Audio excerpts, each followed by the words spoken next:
Hi folks, today we're going to look at the 4K OTT TV box, which is a Android based TV box which is a 4K compatible, so that's ultra high definition, which means it should be better than your television, because I'm almost certain you haven't got a 4K yet, have you? Anyway, it's pretty cool. It's got a Cortex A9 processor in it, 2 gigs of RAM, it has 8 gigabytes of onboard storage, and it runs Android 4.4, so bang up to date on the operating system. If we take a look in the box here, the M8 as it's known. I also get confused with, they have so many names, some of these products, you don't quite know which one to call them. So it's an OTT TV box, model M8. There you go, and that's the M8 itself. A couple of USB ports, can you see that? Hope so. A couple of USB ports, HDMI out, Ethernet, AV, optical, and the power. And on the side here, again, don't know if you can see that, an SD slot. There you go.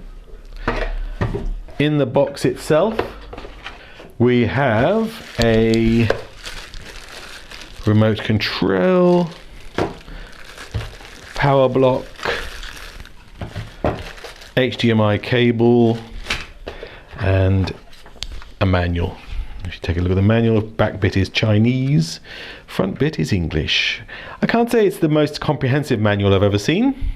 It's okay, it'll get you up and running. I suppose they assume that people who know these boxes know these boxes. I'm not so sure that's true, but anyway, we'll have a go and get it all run up. Now that's it, there's nothing else to say. It's just that box really, so it's time to plug it up to the TV and see how it actually works.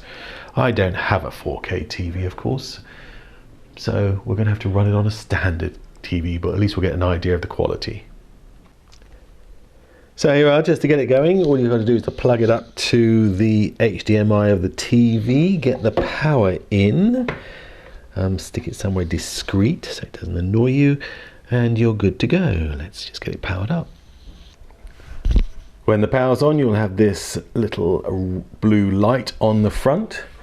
It feels fairly cool, so it runs cool, which is a good start, at least in the beginning. I can't feel any heat coming from it, so let's get it powered up. So this is what you see when you first fire up the M8. As you can see, it's Android hidden behind a little UI. They call it the Windows 8 interface. I'm thinking they think big tiles of various colors is enough to qualify for a Metro lookalike. So it's kind of like a clone. Pretty easy to operate. Here, let's just if you get your little remote control and point it, you can move things around. The first thing you're going to want to do is actually Bluetooth your way out of this. So if only because using the remote control is kind of tiresome when you're entering in text and stuff. So I've got an alternative little keyboard here which is running on Bluetooth, which hooks up quite nicely. So I use both of these for just general navigation around. This is perfectly adequate. Just point it towards the screen and do your stuff. Right, so what have we got? Let's have a look. So you have on the online video, you have Netflix, so that's quite handy. It's all set up out of the box like this, we're not doing anything. YouTube. Now here's an instance where, it's great to just use this, but if you want to start adding in searches and stuff like that, you'll need a keyboard to make it quick. The other thing that you'll notice about using this box is you really need your Wi-Fi router in the same room. The Wi-Fi router here is next door, and it's a real pain because it's much slower than it should be. And as you can see, it buffers and does all sorts of weird things where it shouldn't do. Settings, you can see all the basics of your system there, the network, HDMI auto detect, Miracast, as I was saying, the wireless screen is not great unless your Wi-Fi is really top notch. And if you want to go into the real Android gubbins, this is where you go and find out exactly what's going on with your box. So here we can see it's running Android 4.4.2 and all that kind of cool stuff. You get the full complement of apps that you might want to see. So you got, here are what we got Skype, QQ, which is this messaging service, Miracast and the Media Center. You have full access to Play Store. We've seen Netflix before, and Twitter, and XBMC, which is cool, comes in out of the box, which is very, very useful. So as you can see, the picture is pretty awesome.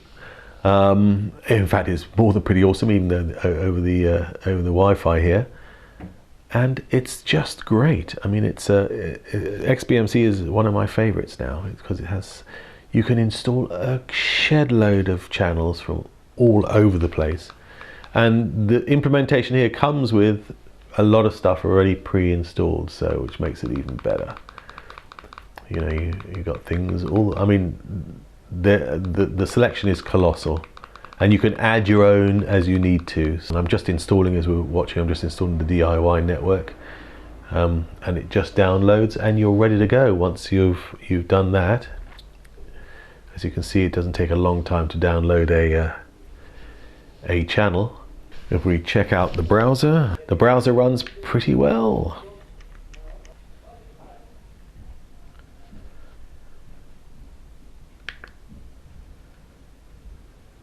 As you can see, it's quite a crisp little browser. Of the 8 gigs of storage you've got on here, about 5 is actually available for stuff, so the rest is taken up by operating system and apps. Right, so the rest of it is really just setting up your machine the way you want it, so you can have your own favorites in place.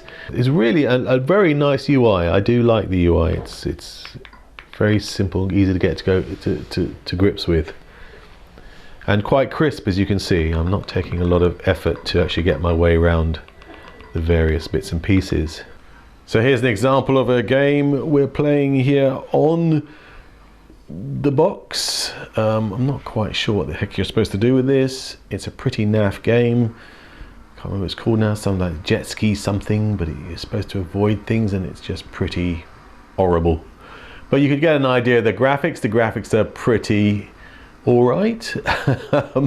But yeah, I won't carry on with that because you get ads every 10 seconds and it sucks. You can load your own games onto the unit via an SD card, so you can slot in an SD card, and if you've got your favorite games and apps that you want to push on without using the Play Store, this is where you do it. Just slot the SD card in there and you can access the APKs, which is a nice touch. Well, overall, the M8 OTT TV box. Well, I can't test the 4K. Sorry about that, guys. I'm not going to go out and invest in a rubbish TV until they've got some content to show me, and they don't yet. But apart from that, everything else is very cool on this box. The XBMC integration is awesome. The browser works well. Google Play Store is fully represented. I love this sort of weird Metro type UI. It's very simple, and also the fact that you can get into your Android settings if you need to very easily. The quality of the video is great. I stress again, however, that you really do need to have your Wi-Fi as close as possible to get the best out of this, especially if you're using things like the wireless connect display Miracast stuff, because the results are not awesome in that respect unless you've got Wi-Fi very close to hand. Overall, definitely the best Android TV box we've tested so far by a long way.